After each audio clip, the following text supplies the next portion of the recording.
For a missile designed to go up, come down, and land somewhere and do some bad stuff. So the only rocket that's out here, there's a fake one.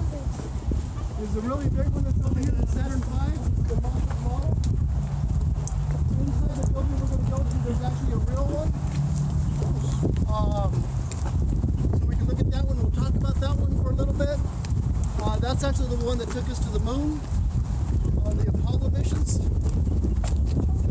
Everybody know who the first man on the moon was? Neil Armstrong. That's right. Who was the first man in space? First U.S. man in space. Yuri Gagarin. No, that's not Yuri Gagarin. That's correct on the first question. But who was the first U.S.? Who was the first U.S. person to orbit the Earth? Who was the first person to orbit the Earth? Yuri Gagarin. Yuri Gagarin. First person to go into space. A lot of people know he's the first person up there, but they didn't know he went around too.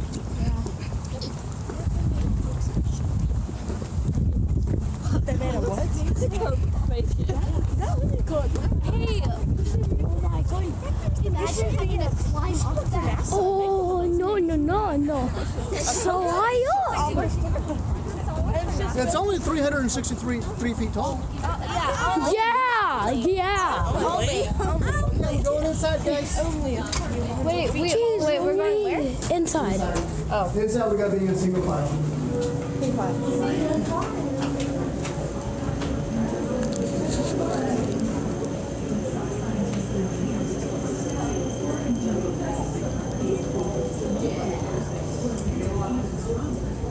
Guys, this is so cool.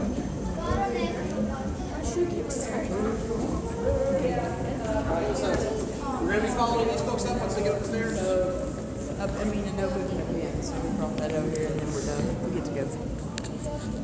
Who's these? Christine's.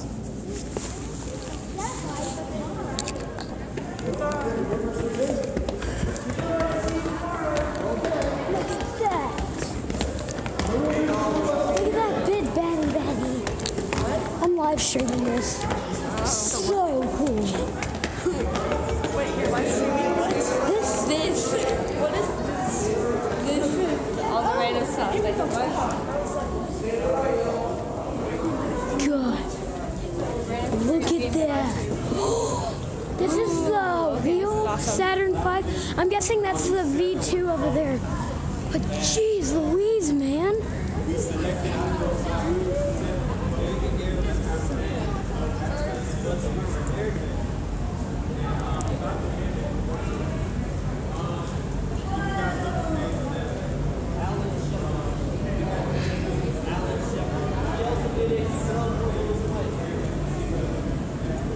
Yo, this is so cool.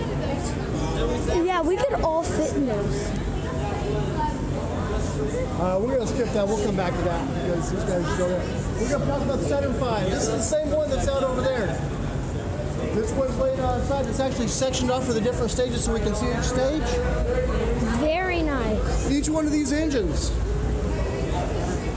is 1.5 million pounds of thrust. If you put 33 elephants, stacked them up on top of each other, I don't know how you would do that, but if you could, this rocket could actually lift them all the way up and no problem. Okay, there's 5 of these engines on the bottom of the Saturn V. So how much total thrust is that? 1.5 each? Yeah. How much? 1.5 each. 7.5 million pounds? Yeah. Good answer, guys. This is interactive. Come on, we go back and forth. Oh my goodness. Okay? If you guys don't ask me questions, I'm going to think you know it, and I'm not going to teach you. Okay? There's something else I'm going to show you all. Something. On this right here, This big black and white rocket here. This is called a inside here is liquid gas tanks. There's 2 tanks. One's oxygen, liquid oxygen, and the other one is kerosene. Kerosene. Not anymore, that's what they did. So whenever they fired this up, it would burn those 5 engines, and it would lift them up. Whenever they fired them up, the first test on all 5 at once was actually over here at the airfield. The force is kind of a demo of it. When they did it, it made so much noise and so much power, it started breaking windows, it got an earthquake. They didn't realize it was going to be that much. But yeah, so they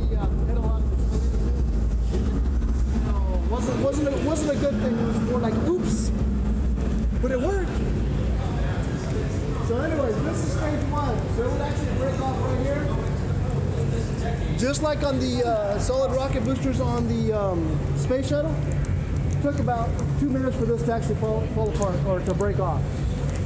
After this one broke off, there's 5 more engines. These are actually smaller engines. Any idea why you need smaller engines versus those big ones?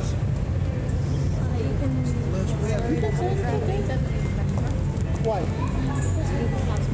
There you go. It's that, we're carrying all that fuel. Well, we've already burned it off and that's already gone. So instead of carrying 363 feet of stuff, we have about 200 feet of stuff left. So you don't need as much power anymore. So these ones are actually burning out. Just a little fun fact, I guess. For those anybody remember Skylab or heard about Skylab? Sorry, I haven't gone. Whenever they were getting ready to do Skylab, they had some Saturn V pieces left. They actually did Skylab out of a stage 2. Nice. Which is, you can almost see it. We're almost there. So they actually emptied out the insides of one since they knew it was space worthy. Put it on there.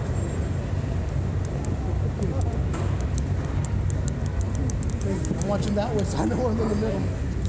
So stage 3. There's only one rocket now because we're almost into space. Anybody have an idea how high up space is? How high you guys think space is? How far up before you get to space?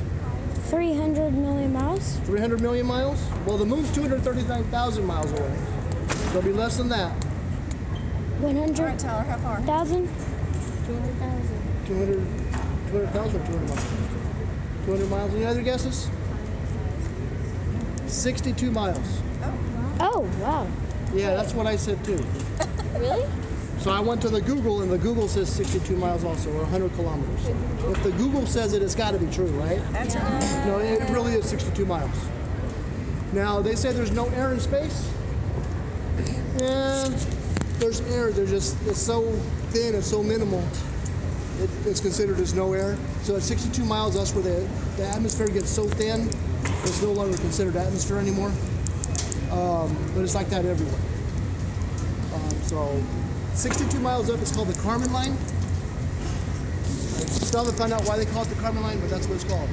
Those little balls that are on the back of the engine, those were actually the oxygen tanks for the fuel. Because once you get up into space, you need 3 things for fire, right? You need fuel, oxygen, and a heat source. Well, if there's no air up there, you gotta bring your own air. So we brought our own air, brought our own fuel, and then we had to make a spark was kind of easy once you have those 2. So we can do that. So this is the 3rd stage. This guy got us all the way up into space. You know, we're going about 17,500 miles an hour now. So they're going pretty quick. Blue ring right here. There is another one back over here. We'll go take a peek at in just a little bit. But this was actually the computer for the Saturn V. So your guys' cell phones, you could actually reprogram those, and they would actually run this rocket and have a lot more power than that one ever did. So just imagine, Wow. and back then a computer was actually a whole room. Yeah. So to be able to do it like that, that was a big, big stepping stone. I mean, just think about a laptop. You know, to go from a big, huge room, a classroom size, you know, to be able to just put it in your backpack and let's go. And now your phones are basically computers now. My Samsung is. Yeah. So right up over here. Y'all can't See notice how it how kind big of this flares is? out over here and it kind of This is tapers? so big. Once they got up into space, this flared out part, all the way up to that line right there where it goes straight again, would actually open up and break off. Inside here is where the lunar lander would be carried. How many times did we go to the moon? Does anybody know? To actually land on the moon? Anybody have an idea? 6? 6 times! Very good! Yeah. Okay, so we landed on the moon 6 times. We did Lunar it. lander, there's a mock-up of a lunar lander over there. Now people say, well, why is it a mock-up? I thought everything was real. Well, it'd be nice if everything was real. On the moon, whenever we landed on the moon, that gold part is where the big engine that let us land on the moon is. Once it landed on the moon and we were ready to take off, the gold part and the silver part would separate. So up on the moon, if you ever telescope and you look, you'll actually see 6 of the bottom parts of the lunar lander on the moon still. We took 3 cars to the moon, lunar rovers. There are still 3 lunar rovers on the moon. The question a lot of people say is, well, why did we leave them there? Because you can't take it back. No room to bring it back. Because we don't have all that. All that stuff is gone. All we have is this little capsule right up here now. So, I mean, you can either put the lunar rover in there, or I could put the astronaut back in there. If I was the astronaut, that's me. I'm first. Okay? Forget about the rover. If you guys look at the moon down here and below, you can see where we've landed. Who was the first person to land on the moon? Neil Armstrong. Who else? Buzz Aldrin. There we go. So in the Apollo, there was actually 3 astronauts in the capsule when they went up there. So you had the commander, you had the lunar module pilot, and you had the command capsule pilot. Unfortunately, the command capsule pilot always had to stay with the capsule, so he was always inside here. So the other 2, the lunar module and the commander, would jump into the lander. He would continue to orbit the moon while they landed, did what they had to do. When they were done, they would lift off and he would meet back up with them. So he never got a chance to step on the moon, which to me is kind of terrible because I made that 239,000 mile trip for nothing. But basically, yeah, he was. His name was Jeeves. So anyways, you can look down over here. There's 11, 12, 14, 15, 16, and 17. Anybody know why there's no 13? Anybody know why there's no 13? What? They did. They had trouble on the way over there. Oh. They had a spark in their oxygen tank when they were doing their normal stir of the oxygen, because it's liquid oxygen still. Caused a spark. They had all kinds of problems. So what they did is they actually went to the moon to use it as a slingshot to make it back. I don't know which was worse. They didn't get to go to the moon or they had the problems. I don't know, but whatever. At least I got to see it though, out the window. So if you guys look down there, you won't see a number 13. So if somebody ever says, oh, I got 13 people that went, Apollo 13 that landed on the moon, now they're lying to you. Come on over here and take a look at the module. Why is there a gigantic Rolex? It is an Omega. They gave all the astronauts an Omega watch. It's a very, it's almost like a Rolex watch. But they actually took it up into space. Actually worked very well in space. No problems with the movements or nothing like that. It looks like a gigantic Rolex. The lunar module. Very machine. Kind of look like my dad's watch, I tell you that. Got an electric engine on it, electric motor. It would fold up, chairs would fold up, and that was it. So there wasn't a lot to it. It was not designed for comfort. Those look like lawn chairs. They are lawn chairs. On the side of the modules where this would actually fit, you can see it right over here. It would actually unfold.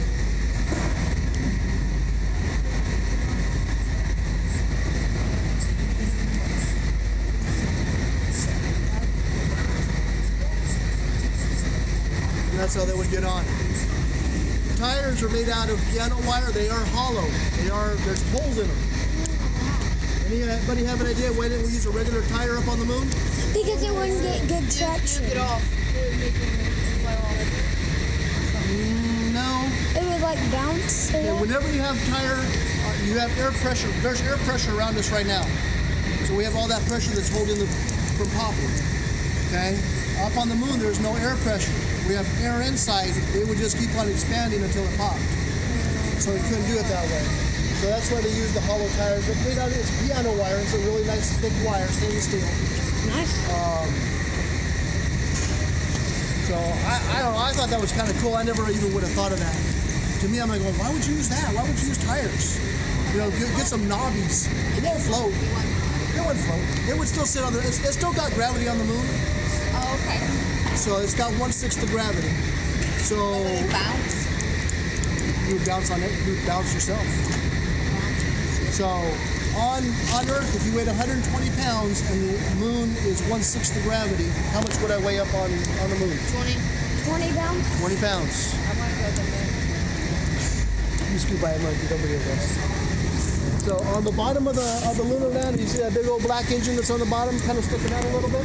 Yeah. That's what this one is.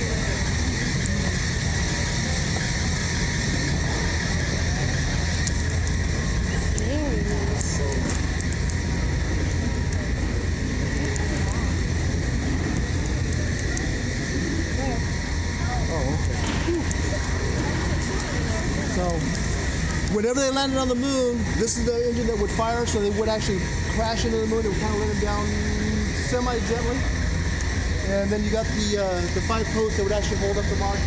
When they were ready to take off and they separate, they have a smaller moon. And that's what would lift them off the moon to get going. People look at that and it looks almost like tinfoil, that gold stuff. It actually is a mylar, and that's actually what they use. The only thing that's inside of that is the engine, some fuel tanks, and some wiring, some electronics for the big landing engine. Since there's no air pressure, no wind, no nothing up there, it's all they needed. They didn't have to put this big old heavy frame around it to protect it. There was nothing to protect, really. As long as fuel tanks didn't blow up, they were good.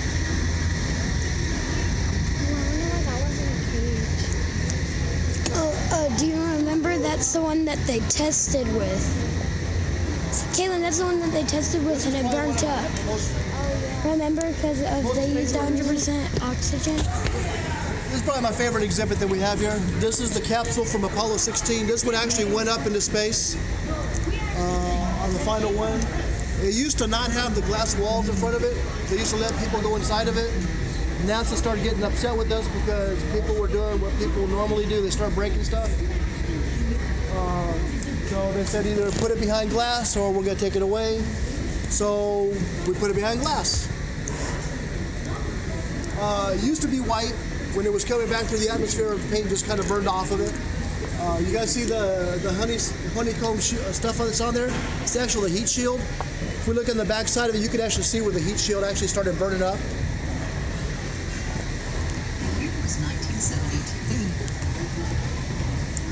So back over here, as the heat shield would get hot, it would actually start to flake off in little sections at a time. Now all the holes that are on there normally would not be there. Whenever they come back, they drill a hole to take a sample to see how well the heat shield was and stuff like that. Since this was the last one, they drilled extra holes for souvenirs. So normally there'd just be one, but this time they took a whole bunch of them. So you can actually see where it started burning up, and you can tell which side was coming in first. That's where all the damage is. If you look at the mirror down over here, you can see the other side. It's got some damage, but nowhere near as bad. Sorry. Yes, sir. Isn't this one the one that they used 100% oxygen in and No, a that was spark Apollo 1. happened? This was 16. We'll talk about Apollo 1. Now behind you, there's a small piece of the heat shield that really looked like when it was new. So at one point, this was a really nice orange color. With the heat that came back through, it kind of didn't stay orange anymore. So they did bring a lot of stuff back from the moon. They brought a bunch of rocks, 289 pounds or 839 pounds of rocks, a bunch of dust, dirt, sand, whatever they could find to bring back. Wasn't a lot to bring back, but they did bring a lot of samples. This is a sample of one of them. One of the astronauts brought it back and said it was his favorite one. I've seen a lot of rocks in my time. I don't know which was my favorite one, so, but if I went to the wood, I guess I would remember it better. When the astronauts went up into space, they had to use 3 different sets of suits. The thin white one over here was kind of like the inner suit. It's got like liquid cooling. Those tubes in there are actually filled with water. When you're up in space, if you're on the sun side, it's 300 degrees. Jeez Louise, man. If you got into the shade, any idea how cold it would get? Negative 270. Wow. So to go from 300 to negative 270, that's a 500 degree swing, 570 degrees difference. Just to go from a sunny side to a shady side. So that was either cool or warm, depending on what was going on. From there, they would actually get into this blue suit. That's actually their flight suit. From the flight suit, the white suit that we all kind of are familiar with, that's the one we're seeing where they're doing their little bunny hop walk. And then at the very end, that's their life support system would sit on their back. When they were on the moon, what they were told to do was, or taught to do was, whenever you're on the moon, 1/6 you can move a lot further, but it's harder. Was rather than jumping up, which you can do very easily, that's not going to do you no good because we wanted to explore. So it's okay. Rather than going up, go that way. So they would. That's why you see them do these weird walks because they got all this stuff on. Well, one of the astronauts was like, "Well, Charlie Duke said, I'm gonna see how high he can jump." So he jumps up and he got a pretty good distance up. Well, when he came back down, you got this backpack that weighs probably as much as you do, and it took him onto his back. Couldn't get up. So that's what his nickname was, the Turtle, after that. So he doesn't like talking about that. He will talk about it, but it's not something he readily admits. So right over here is they got some of the food. I know you guys are hungry now, so this will really whet your appetite. So there's some scrambled eggs, beef with vegetables. Delicious. And I have never had, nor do I ever want bacon bars, but that's what they look like. Oh, The only thing that's look at this cherry.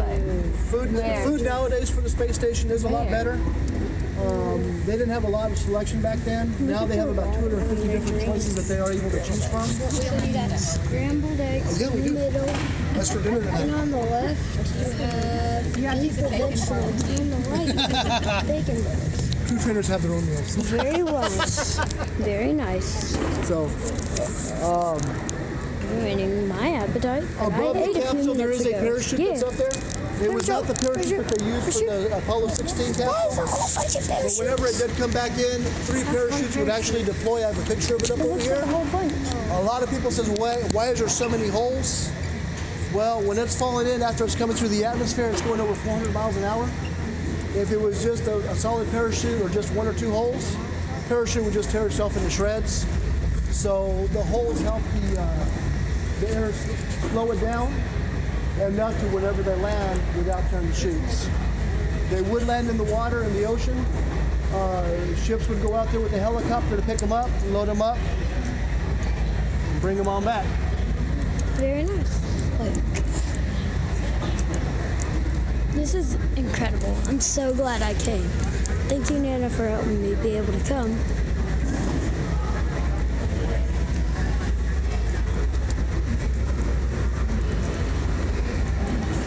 This is so amazing. It looks so cool. Perfect spot to get a girl. The Airstream that's right over here was actually a quarantine unit because when we went to the moon, they didn't know if it was moon germs or not, and we didn't want to get a moon cold.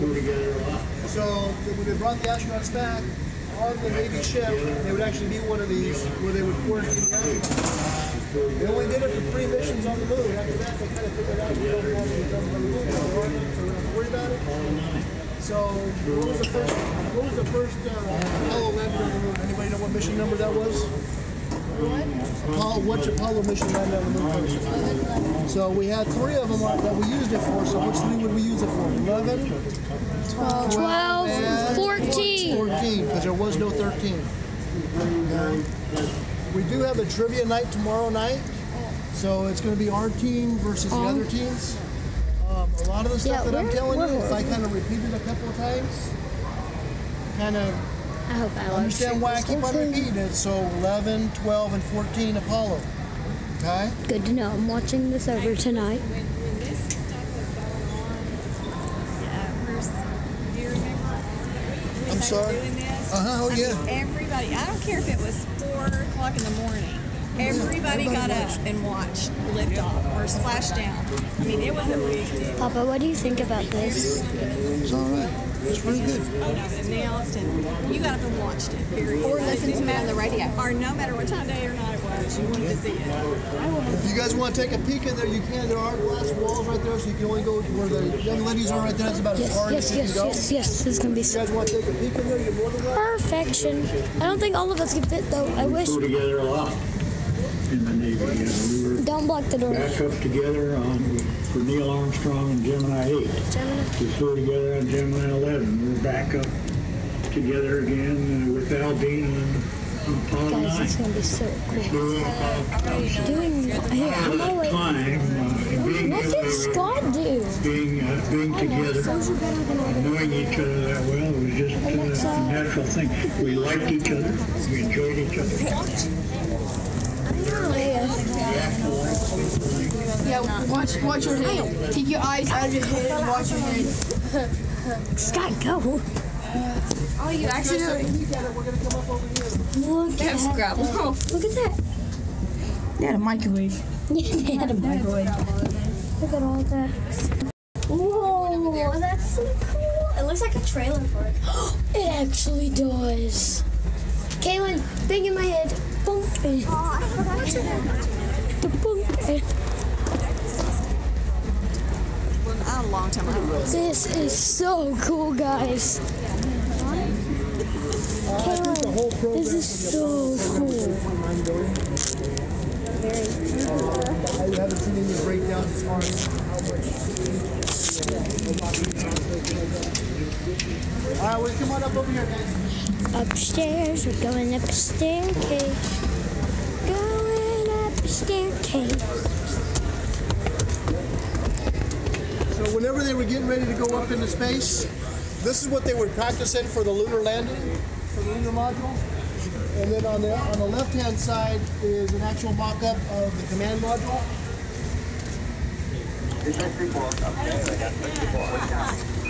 Names of the astronaut.